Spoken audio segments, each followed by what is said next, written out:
Injury replacement से लेके title winning captain, IPL winning captain, वो भी 2 बार। रजत पाटीदार की बात करेंगे रॉयल चैलेंजर्स बेंगलुरु की। इस आईपीएल सीजन में उन्होंने जो टाइटल हासिल किया है, लगातार दूसरी बार टाइटल डिफेंड भी किया है।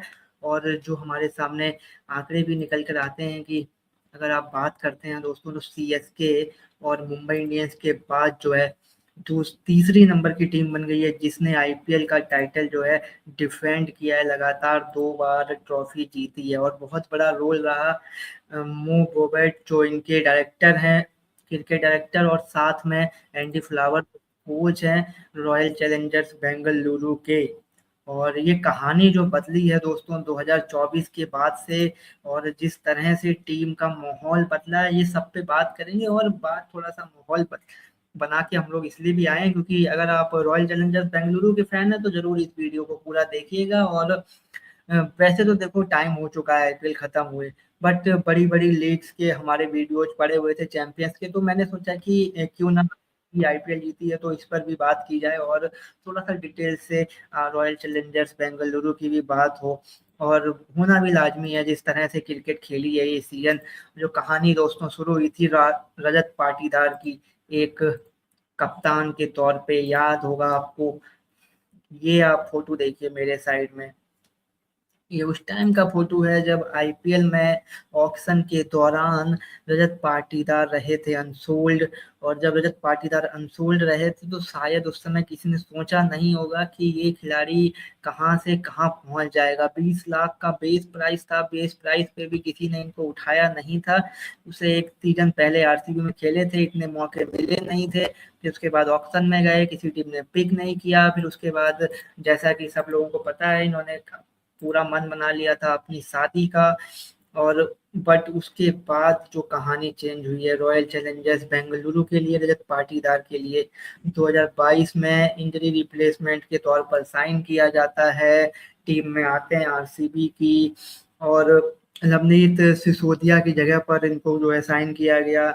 और मुकाबला याद होगा आपको वो वाला, जहां पे एलिमिनेटर में जिताया था लखनऊ सुपर जायंट्स के खिलाफ मैच, शतक मार के। उस पर धीरे धीरे आगे स्लाइड चलेंगी, बातें करेंगे, पाटीदार की जर्नी देखते हैं। सबसे पहले कप्तान आरसीबी की, क्योंकि इन्होंने जो है ना पूरी टीम का स्ट्रक्चर बदल के रख दिया है। बात करते हैं रजत पाटीदार की। 2021 में रजत पाटीदार जो है आरसीबी का हिस्सा थे, जैसा कि मैंने आपको बताया। 2022 में मेगा ऑक्शन में अनसोल्ड रहे, और उसके बाद उन्होंने किया क्या कि यार अब थोड़ा सा देख देख लेते हैं कि शादी उदी कर लेते हैं। क्रिकेट का तो अभी हो नहीं पा रहा है क्योंकि आईपीएल में तो आप बिक नहीं पाए। तो फिर उन्होंने सोचा कि भाई उनकी शादी पक्की हो चुकी थी, क्रिकेट से ब्रेक लेके थोड़ा सा पर्सनल लाइफ पे फोकस करने की सोची। बट हुआ ये ट्विस्ट आया कि लवनीत सिसोदिया जो है इंजर्ड हो गए, आरसीबी के विकेट कीपर बैटर। और आरसीबी को चाहिए था एक इंडियन सॉलिड बैटर, जिसके लिए उन्होंने जो है 20 लाख के बेस प्राइस पर रजत पाटीदार को जो है इंजरी रिप्लेसमेंट के तौर पर बुलाया था। और उस टूर्नामेंट में जो एंड में एक एलिमिनेटर मुकाबला खेला गया, आरसीबी टॉप क्या बोलते हैं 4 के लिए क्वालिफाई करी, प्लेऑफ खेला एलिमिनेटर में। वहां पर एक 54 गेंदों पर सिर्फ 112 रनों की पारी खेलकर इस तरह की बल्लेबाजी दिखाई, और पहले ऐसे अनकैप्ड प्लेयर बन गए जिन्होंने आईपीएल के प्लेऑफ में सेंचुरी मारी हो। और उसके बाद रजत पाटीदार ने की ओर जो है दोस्तों सभी का जो है चला गया। और रजत पाटीदार ने जिस तरह से उसके बाद आप कह सकते हैं कि मुड़ के नहीं देखा, एक कहानी, एक कह सकते हैं फिल्मी स्टाइल में, जो क्रिकेटर बिका नहीं आईपीएल में, बेस प्राइस पे भी किसी ने नहीं उठाया, क्रिकेट छोड़कर थोड़ी देर उसने सोचा कि ब्रेक ले लेते हैं, शादी उदी पर्सनल लाइफ की तरफ ध्यान देने की ओर सोचा। फिर इंजरी होती है एक प्लेयर को, उसके चलते इंजरी रिप्लेसमेंट में एक ऐसा बंदा मिल गया आरसीबी को जिसने आरसीबी की तकदीर बदल के रख दी है पिछले 2 सालों के अंदर। और जर्नी की आगे बात करते हैं 2024-25 की, जो कहानी रही। एक ऐसे बैटर के तौर पर उभर के निकले रजत पाटीदार, जिनको माना गया कि स्पिन के खिलाफ ये बल्लेबाज जो है डिस्ट्रॉयर है, मॉन्स्टर है। और एक अलग तरह का खिलाड़ी नजर आता था, one of the best spin batter आपको नजर आने लगे थे पाटीदार। और जब वही बात है कि फिर 2024 में इंजरी के बाद जब ये खुद वापस आते हैं, मिड ओवर्स में स्पिन को जिस तरह से टैकल किया, उनको टारगेट किया, लंबे लंबे छोड़कर क्रीज के अंदर रहकर बड़े बड़े सिक्सेस मारे, तो लोगों ने मान लिया कि भाई ये बल्लेबाज कुछ अलग है, इसमें एबिलिटी अलग तरह की है। और जो मेन चीज निकल के आई कि back to back titles RCB को जिताए हैं ना पिछले 2 साल में, the new era of leadership, जब फ्रेंचाइज ने एक एनर्जेटिक, काम और टेक्निकली जो है स्ट्रॉन्ग इंडियन कोर की तरफ देखना शुरू किया आरसीबी ने, तो रजत पाटीदार को जो है टीम की कप्तानी सौंपी गई। और याद दिलाता हूँ एक वाकया कि मू बॉबेट और एंडी फ्लावर ने आके क्या बोलते हैं रजत पाटीदार से पूछा था कैप्टनसी देने से पहले कि अगर आपको आरसीबी का कप्तान बनाया जाता है तो आप कौन सी ऐसी चीज होगी जो आरसीबी में चेंज करना चाहेंगे। तो दोस्तों उन्होंने बताया कि मैं चाहूंगा एक hardcore bowling, fast bowling unit जो हो आरसीबी के पास हो। शायद कोई और होता कुछ और बोलता, लेकिन रजत पाटीदार की जो आदत है, कूल है, काम है, पॉइंट टू पॉइंट ज्यादा बात नहीं करते हैं, बट जो बोलते हैं पॉइंट टू पॉइंट बोलते हैं। और उसका ही एक रीजन है कि जिस तरह से इम्पैक्ट डाला मू बोवेट के दिमाग में, एंडी फ्लावर के दिमाग में रजत पाटीदार ने, और फिर आरसीबी ने इनको जो है अपना कप्तान बनाया गया। बाकायदा एक इवेंट ऑर्गेनाइज हुआ, प्रेस कॉन्फ्रेंस हुई, विराट कोहली की वीडियो आई, उसके बाद उन्होंने कॉन्ग्रेचुलेसन बोला। तो एक सपना जो कभी दूर लगता था आरसीबी के लिए, वो जाकर हकीकत बना, बैक टू बैक ट्रॉफी जिताई और पहला क्या बोलते हैं कप्तान बन गया रॉयल चैलेंजर्स बेंगलुरु का। रजत पाटीदार जो काम नहीं कर पाए विराट कोहली, जो काम नहीं कर पाए राहुल द्रविड़ जैसे बड़े बड़े लेजेंड्स, वो काम कर दिया हमारे पाटीदार ने आकर। आरसीबी की बात करते हैं दोस्तों, पाटीदार से पहले की जो कहानी थी, 2008 से लेकर 2023 तक का जो सफर आप देखते हैं, जहां पर 3 बार फाइनल खेलती हुई आपको 2009 में टैकन चार्जर से हार मिली, 2011 में सीएसके से हार मिली, एसआरएच से 2016 में हारे। ऐसा नहीं था आरसीबी डोमिनेट या क्या बोलते हैं कॉम्पिटिटिव क्रिकेट नहीं खेलती थी, बट जो तकदीर की बात होती है, जो एटमॉस्फेयर की बात होती है, वो पिछले 3 सालों के अंदर, 3-4 सालों में बन के निकाला है इस बंदे ने। खास करके एक क्या बोलते हैं अलग सी सोच लेके आप कह सकते हैं आया है। 8 बार प्लेऑफ्स खेलने वाली ये टीम जो 2023 में छठे पायदान पर फिनिश करी थी और प्लेऑफ में नहीं पहुंची थी, 24 में फिर प्लेऑफ खेलते हैं, और इस तरह से कहानी बदली है जो दोस्तों 2023 तक की याद, 2008 से जर्नी में आपको दिखा रहा हूँ।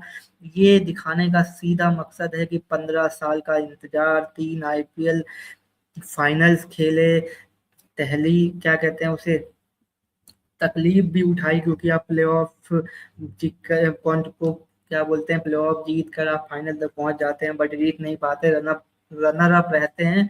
और वहां से फिर आता है रजत पाटीदार का युग, जिसने बदली कहानी रॉयल चैलेंजर्स बेंगलुरु को और बना डाला आईपीएल का चैंपियन दोस्तों।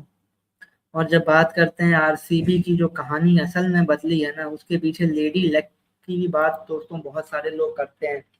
2024 का वो साल जब रॉयल चैलेंजर्स बेंगलुरु, देखो कहानी शुरू हुई थी 2023 में, जब वुमेन्स प्रीमियर लीग डब्ल्यूपीएल की शुरुआत हुई इंडिया में। और क्योंकि वुमेन्स क्रिकेट को बीसीसीआई चाहती थी बड़े लेवल पर ले जाना, तो एक उस तरह से सोचा गया, डब्ल्यूपीएल आया। डब्ल्यूपीएल के बाद जो है बीसीसीआई ने सोचा कि थोड़ा सा इनोवेशन क्या बोलते हैं उस तरह से लाया जाए, डब्ल्यूपीएल की तरह इंडियन वुमेन्स क्रिकेट को जो है तरक्की की ओर ले जाया जाए। और डब्ल्यूपीएल ने बहुत कुछ दिया भी है जब से आया है, 4 साल हुए। 2023 में आता है डब्ल्यूपीएल, वहां पे बनी आरसीबी की वुमेन्स टीम, जिसकी कमान संभाली स्मृति मंधाना ने। यानी कि एक तरफ आप मैच टीम में विराट कोहली को देखते थे, तो दूसरी तरफ आपको स्मृति मंधाना आरसीबी के लिए खेलती हुई दिखाई देने लगी इंडिया की आरसीबी की महिला क्रिकेट टीम में। और जो युग बदला आरसीबी का, वो हुआ लेडी लक फैक्टर नजर आया 2024 में, जब आरसीबी रॉयल चैलेंजर्स बेंगलुरु नाम की फ्रेंचाइज ने पहली बार किसी भी लीग में जो है टाइटल अपना जो है उठाया पहली बार। और फिर 2024 में जैसे ही वो हमारी महिला टीम ने आरसीबी की टाइटल उठाया, 2025 में वो साल आया जब रजत पाटीदार पहले साल में ही अपनी टीम के लिए कप्तानी करते हुए आरसीबी की, उन्होंने आरसीबी को टाइटल जिता दिया। 18 साल का जो लंबा इंतजार, 17 साल का जो लंबा इंतजार था दोस्तों, उसको जो है समाप्त करने का काम किया। फिर कहानी आई 2026 की दोस्तों, जो एक सुनहरे अक्षरों में लिखा जाएगा रॉयल चैलेंजर्स के इतिहास में, इस क्लब के इतिहास में, क्योंकि इस साल आई है दो ट्रॉफी, टोटली डोमिनेट किया है। पहले जीता डब्ल्यूपीएल में टाइटल रॉयल चैलेंजर्स बेंगलुरु में, बेंगलुरु ने आरसीबी की कप्तान स्मृति मंधाना की कप्तानी में। उसके बाद अभी कुछ दिन पहले रॉयल चैलेंजर्स ने फिर से जो है रजत पाटीदार की कप्तानी में back to back IPL title जीत कर ये इतिहास रचा है। तो आप कह सकते हैं कि लेडी लक का भी एक फैक्टर है, साथ में पाटीदार की तकदीर, उनका कैप्टनसी एबिलिटी कहिए, उनका स्टाइल कहिए, क्योंकि जो डोमेस्टिक क्रिकेट दोस्तों थोड़ा सा भी फॉलो करता होगा, रजत पाटीदार मध्य प्रदेश की टीम में आए और जब इनको मध्य प्रदेश का भी कप्तान बनाया गया तो इन्होंने एज ए कैप्टन या एज ए बहुत मैं सीनियर बंदा हूँ इस तरह से नहीं लिया। वहां पर भी आप सीखने के हिसाब से गए और रॉयल चैलेंजर्स बेंगलुरु में मुझे लगता है कि रजत पाटीदार जैसे लड़के को कप्तान बनाना, आप शायद इस टीम से 3-4 साल पहले वाला जो यूनिट होता आप शायद कंसीडर नहीं करते इस तरह से। बट एक प्लेयर जो उतना फेमस नहीं था डोमेस्टिक क्रिकेट में, जरूर धीरे धीरे ऊपर आ रहा था। एक डिस्ट्रॉयर बैटर बनता है टी20 क्रिकेट में, बड़े बड़े सिक्सेस मारने में एबिलिटी इसकी दिखाई देती है, और स्पिन के खिलाफ इसका डिस्ट्रॉयर मोड जो था वो लोगों को पसंद आता है। बट इन सारे चीजों से इतर आरसीबी को दिखी उनके अंदर कैप्टनसी एबिलिटी, उनको बनाया गया कप्तान। और सबसे बड़ी चीज जो आरसीबी से हमको सीखने को मिलती है दोस्तों की, वक्त, हालात और जिंदगी जो है बदलने में ज्यादा टाइम लगता नहीं है। आप जो कर रहे हैं करते रहिए, और वही है कि देने वाला ऊपर वाला है, एक दिन अचानक से जो है तकदीर बदल जाती है। तो भाई रॉयल चैलेंजर्स बेंगलुरु की ये थी कहानी, शॉर्ट में ही कहानी है, ज्यादा बड़ी वीडियो खींची नहीं है मैंने, 10-12 मिनट की ही ये होने वाली है। मैंने शुरुआत में कहा जरूर था लंबी करेंगे, बट लंबी में फिर वो चीज रहती नहीं है, क्योंकि पॉइंट टू पॉइंट सारी बातें हमने कवर कर ली है। अगर आप हैं आरसीबी के फैन और आपको और भी डिटेल्स चाहिए तो आप जरूर मेंशन कर दीजिएगा। कोई चीज अगर मुझसे छूट गई है तो आप कमेंट में जरूर बता दीजिएगा, हम आपकी बात को जो है पिन कर देंगे और हमारे जो बाकी के व्यूअर्स हैं वो भी आपकी बात को देख पाएंगे। तो भाई स्पोर्ट्स इन सेकंड्स पर बने रहिए, हर खबर हर अपडेट टीम इंडिया से जुड़ी हुई, जो है इंडियन क्रिकेट से जुड़ी हुई, वर्ल्ड स्पोर्ट्स से जुड़ी हुई, सब आपको यहाँ पे मिलेगी। तो फॉलो कर लीजिए स्पोर्ट्स इन सेकंड्स को। हमारा इंस्टाग्राम हैंडल भी स्पोर्ट्स इन सेकंड्स के नाम से है, वहां पे जाके भी आप हमको फॉलो कर सकते हैं। आपको मिलती है वहां पे फुटबॉल और क्रिकेट से जुड़ी और बाकी स्पोर्ट्स से जुड़ी जितनी भी खबरें आती हैं लेटेस्ट, सब आपको नजर आती है। बाय बाय, टेक केयर, अपना ख्याल रखिए, अपनों का ख्याल रखिए और देखते रहिए, बने रहिए हमारे साथ। Thank you.